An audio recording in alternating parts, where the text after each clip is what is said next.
Le projet de loi sur l'immigration arrive au Sénat ce lundi 6 novembre. Il est par la suite attendu à l'Assemblée nationale au mois de décembre. En lien avec cette actualité, Télématin a fait le choix d'inviter Benoît Hamon ce lundi 6 novembre, sur France 2. L'ancien ministre et candidat à l'élection présidentielle est désormais retiré de la vie politique, puisqu'il officie au poste de directeur de Singa World, une ONG qui a pour objectif l'intégration des personnes réfugiées et migrantes.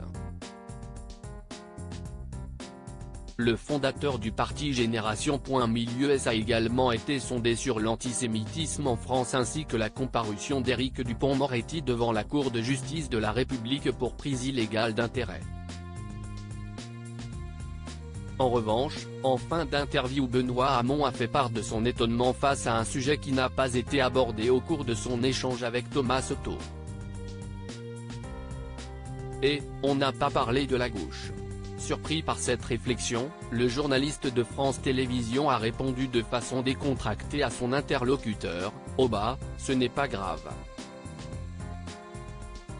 On en reparlera ». Bien décidé à donner son avis sur la situation de la gauche en France, Benoît Hamon s'est proposé de revenir une prochaine fois sur le plateau de Télématin, pour la séquence des 4 vérités, sur France 2. Anna Cabana, Thomas Soto. Ces journalistes tombés sous le charme d'une personnalité politique vers un retour en politique pour Benoît Hamon?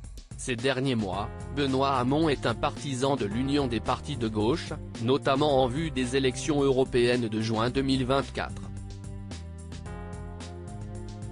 Comme le relate Le Parisien, son nom avait même été cité pour qu'il soit à la tête d'une liste qui aurait réuni les écologistes, la France Insoumise ou encore le Parti Socialiste. Auprès de nos confrères, le président de l'Onsinga avait nié toute intention de se relancer dans un nouveau mandat politique. « J'ai simplement dit au moment des universités d'été qu'après l'unité de la gauche aux législatives, l'unité remarquable des syndicats sur les retraites, partir en ordre dispersé aux européennes désespérerait l'électorat de gauche. A fortiori quand une liste unique peut jouer la première place devant le RN et Renaissance.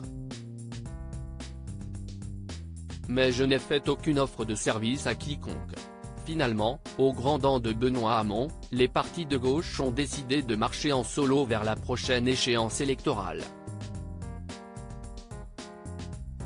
Crédit photo, capture d'écran France 2.